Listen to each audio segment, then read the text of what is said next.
Acum 9 ani putea să se boteze, că fata mea s-o boteza la 15 ani. S-au așteptat fratele și am ieșit să rugăm.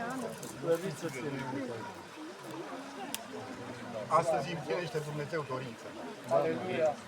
Și mai mult de atâta, și fata lui Diță, care sunt cruscri, amândoi am înțeles.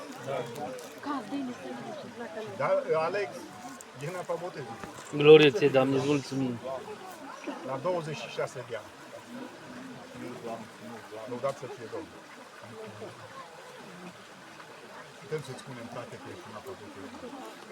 Bine, tu ești și binecuvântat. Ca în biserică, la adunare, nu? Da. Frate Alex, te întreb înaintea lui Dumnezeu, înaintea martorilor văzuți și nevăzuți, crezi că Iisus Hristos este Fiul lui Dumnezeu? Crezi că El îți iartă toate păcatele tale? Crezi că El te va duce în împărăția Lui? Amin. Domnul să te binecuvânteze. Bine când vrei să-L slujești pe Domnul? Toată viața. Ai milă, Doamne. Nu știm cât va fi viața lui Dan, dar viața lui, pentru care 26 de ani ne gândim că și e și tânăr. Și lumea aceasta atâtea lucruri îți oferă, dar Dumnezeu să-l întărească. Amin. Și Dumnezeu să-l facă un stâlp. Amin. Pentru casa lui de rugăciune, în biserica lui Dumnezeu.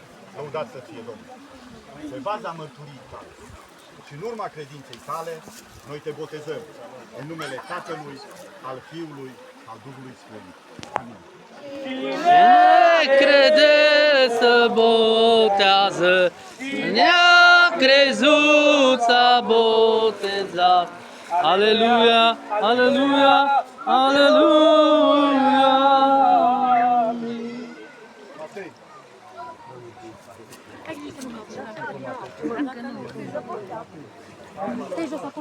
Doamne, ai milă, Doamne, și de Matei, Doamne.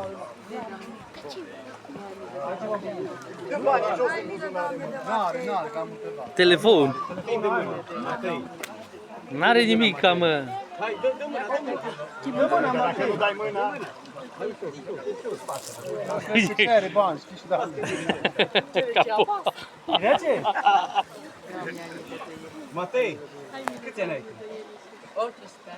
18 ani.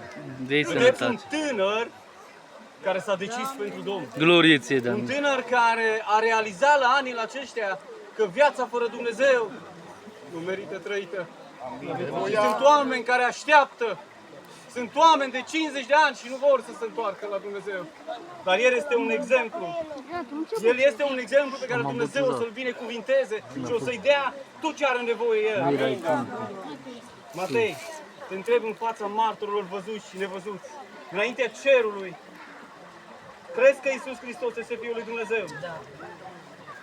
Crezi că El te iartă de toate păcatele tale? Da. Glorie ție, Doamne. Până când vrei să lupți cu Toată Domnul? viața, până la moarte. Așa să te ajute Dumnezeu. Doamne, ai milă de el. Așa să te ajute Dumnezeu.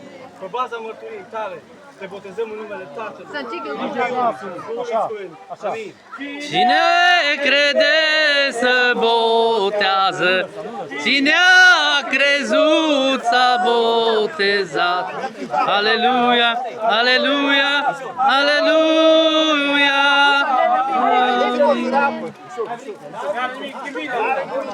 Domnul Iisus să-L tărească, să dea putere. Apucați-l, vă ajutați-l. Ajutați-l un pic să schimbe. Și ce se întâmplă? Să-și stricore haine lișonii. Să le stricore măcar.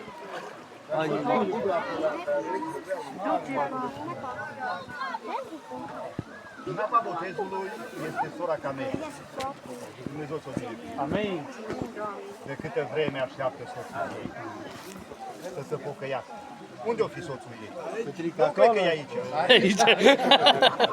Domnul să o binecuvinteze. Amin. Rugăciunile tale, Petrică, astăzi sunt ascultate aici. Aici poți să zici, Doamne, îți mulțumesc că m-ai ascultat și mi-ai împlinit dorința. De câți ani te rogi, frate Petrică?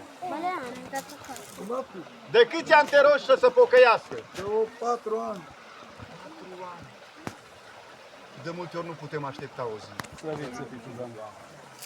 ne rugăm la Domnul și vrem ca atunci. Dar Domnul face când vrea El. Amin. Nu când vrem noi. Dumnezeu să-L binecuvinteze pe toate. Amin. Să vă binecuvinteze Dumnezeu familia voastră și pe soția ta care e în apa botezului. Camelia, te întreb înaintea lui Dumnezeu, înaintea martorilor văzuți și înaintea martorilor nevăzuți. Crezi că Iisus Hristos este Fiul lui Dumnezeu? Crezi că El îți iartă toate păcatele tale? Până când vrei tu să-L urmezi pe Domnul? Domnul să te ajute ca toată viața să-L urmezi pe Domnul Iisus Hristos. Pe baza mărturiei tale și pe baza credinței tale, noi te botezăm în numele Tatălui, al Fiului și al Duhului Sfânt. Amin. Crede să botează, cine a crezut s-a botezat. Aleluia, aleluia, aleluia.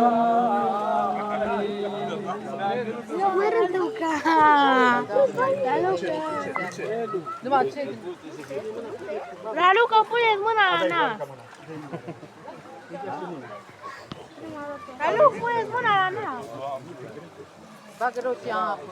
Raluca, chiar avea apă. Ralu, bagă-o în apă. Ghiță, îi râde numai mustața care nu o are. Fata lui e în apa botezului. Glorie ție, Doamne, mulțumim Dumnezeu.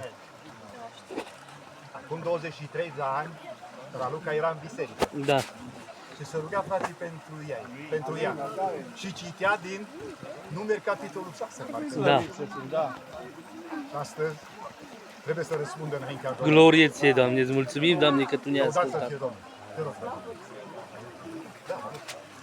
Raluca, bine ai venit în apa botezului. Cred că ai așteptat lucrul acesta. E frumos că vrei să faci lucrul acesta din toată O inima. aștepta. Să nu fii forțată de nimeni.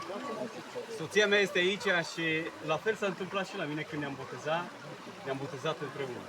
Amin, Doamne. Suntem o familie binecuvântată că împreună, în aceea zi, ne-am botezat. Glorie ție, Și eu Doamne, îți cred că mulțumim. nu e la voia întâmplării, că voi, tu împreună cu soțul tău, ai ales astăzi să faceți pasul ăsta, că ești așa de rău când unul vrea și unul nu.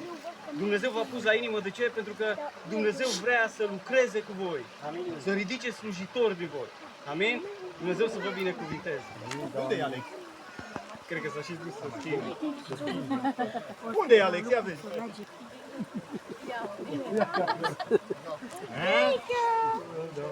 Tu zici că e la mașină, dar eu l-am văzut. O veni repede să te vadă, să nu te ia cineva din apă. Dumnezeu să vă binecuvânteze. Aduceți bucurie, să știți, la toți oamenii. Amin. Amin. Mai ales lui Dumnezeu. Dar Luca, aș vrea să spun niște întrebări înaintea lui Dumnezeu, care aude și care ne vede în Amin, această Doamne. zi. Crezi că Iisus Hristos este Fiul lui Dumnezeu? Crezi că El a murit pentru tine?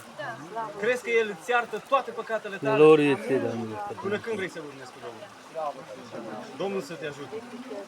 Dar Luca, pe baza mărturiei tale, te botezăm în numele Tatălui, al Aleluia, Fiului, glorie ție, Doamne. Ne crede s-a botezat, a crezut s-a botezat. Aleluia, aleluia, aleluia. Haide. Aștepta mult, dar A meritat. Haideți că acum aștept unul care vrea să se boteze. Sau una care vrea să se boteze. Mai e cineva care vrea să intre în apă să-i botezăm? Ar fi mulți care ar vrea să se ia. Da, da. Ca să te botezi trebuie Să ai câteva criterii împlinite. și să trăiești Da. după voia lui Dumnezeu. Amin. Lăudat să fie Domnul. Sper ca Dumnezeu să binecuvinteze cetatea Herculeană. Amin, Doamne! Și să mai venim. E fain. Doamne ajută! Domnul Iisus să vă răsplătească.